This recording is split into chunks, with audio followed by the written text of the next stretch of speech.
所以看来就是刚刚提到的，有可能第一个当然是名誉了。我想对于任何所有的文人会认为说自己的名誉的捍卫非常的重要，所以他用这样的开除，可能告诉你说这个会不会让你斯文扫地哦。另外一个部分当然就是很直接的部分，对于您直接这个退休的部分有没有做处理？这个当然就老师说的，可能未来在下个月的部分会较为清楚，到底影响有哪些哦。我比较好奇，老师像这样的现象，我不知道您有没有开始跟身边，因为我相信也有许多跟您这个我们刚刚提到，同样旅居海外，透过过往也有对于中国的一些不同的意见。您所知道这个只是您单一的个案，还是这个普遍开始会做这样的一些许多可能都开始遭遇到这样子的一个，我甚至看起来是有点报复的这样的一些行为？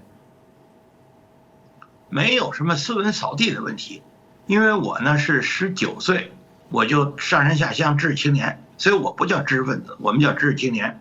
我19岁的时候高中毕业，我就到了东北农场，后来改成中国人民解放军沈阳军区黑龙江生产建设兵团，每个月的工资是32元人民币，我一年我挣384元人民币，10年如果不吃不喝，我一共挣了3800元人民币10年。那么到人民大学呢，我就教书，教书呢，他们就发我工资。我刚才讲了没多少，所以说对我有什么影响？我觉得对我没有什么影响。而且说斯文扫地，怎么叫斯文扫地呢？那我在美国，我这儿该讲我还讲，有什么斯文扫地的问题呢？他能把我的所谓斯文给扫地了吗？因为它是个互动的问题啊，我根本就没有什么影响，我该怎么办还是怎么办？我不一再说吗？谋事在人，因为我是一人，我只是干对的事儿，我认为正确的事儿我干。至于说这事儿能不能成，成事在天。是我想我另外一个部分个人就等于也请教老师啊，因为我很敬佩老师说从您的脉络，我要说是非常的正统。但大家都会有一个好奇，包括台湾的民众都会好奇说，为什么在什么样的一些机缘，您开始会对于中国的部分作为一个知识分子来做这样的挑战跟批判？所以有个机会，我觉得也请教授谈一下您自己的这些转变的一些历程。我54年上小学1年级，66年我高中毕业，高中毕业以后呢，又在北京四中多待了2年，68年上山下乡，我就到了黑龙江生产建设兵团，或者叫国营农场，一直干到这个恢复高考。因为我们本来是66年的高中毕业，我们那一年就应该进行考大学，但是高考给废了，废止高考了。到了1977年又恢复了，所以我就是恢复高考以后的第一批，俗称77级81届。实际上我们是82年毕业的，因为那时候有一个秋季使业和春季使业的一个调换。因为本来是寒假，这个暑假开学变成了寒假开学，寒假开学又变成了暑假开学，所以它有一度呢，它差了半年。现在都正常了，现在都是9月1开学。因为我是高中毕业嘛，我一天也没耽误，所以我当然我可以考大学了，就念了4年大学。4年大学呢，念完了就工作，因为我念的大学是北京师范学院，改成首都师范大学，我念的是物理系，念了4年物理。那么毕业以后呢，当然我就去当中学老师。后来我就调到了人民大学。为什么要调人民大学呢？因为人民大学原来就没有了。后来呢，到78年他复校了，复校以后呢，他慢慢的他就有了社会学。1979年3月30号，邓小平指示社会学要赶紧补课，所以我们就恢复了。因为原来呢，各大学没有社会学了，所以人民大就组建这个所谓社会学。那么社会学呢，需要搞社会调查，社会调查呢就需要有数学模型，而我是学了4年物理，数学没问题。而人民大学呢，当时它是以社科人文为代表的一个大学，它好像没有物理系，好像也没有听说有什么数学系。可是社会学呢，它恢复以后呢，它要搞一个社会调查，当时有一个比较流行的词儿叫盖洛普民意测验。它就需要有数学模型，那我们学物理的数学肯定不错，所以我们就到了人民大学教这个社会调查的课，就研究了社会问题，是响应了胡适那句话。因为胡适呢，他有一句话叫少谈点主义，多研究点问题。所以我在人民大学开这课，就是当今中国的社会问题，就是顺理成章的嘛。而因为我们已经在黑龙江种了10年地，对于基层的事儿，比从学校门出来的人要好一些。所以我一开始呢就研究的，也不是研究的，就涉及到了人口问题。所以我们当时呢就研究了中国大陆的人口问题，特别是农村的人口问题。很简单，当时呢周恩来总理有一个政策叫1个不少，2个正好，3个多了。但周恩来死了，他们就擅自更改了周恩来总理定的被实践证明是行之有效的计划生育政策基调，他们就改成1个正好。1个正好大家都知道，独生子女祸国殃民，对不对？但是我们很简单啊，也很单纯呢，你怎么能生1个呢？生1个你就没有兄弟姐妹了，没有兄弟姐妹你就是残疾人呢。你想想，因为这人有3情嘛，他有亲情、友情、爱情。这个亲情中有一个重要的组成部分就是手足之情嘛。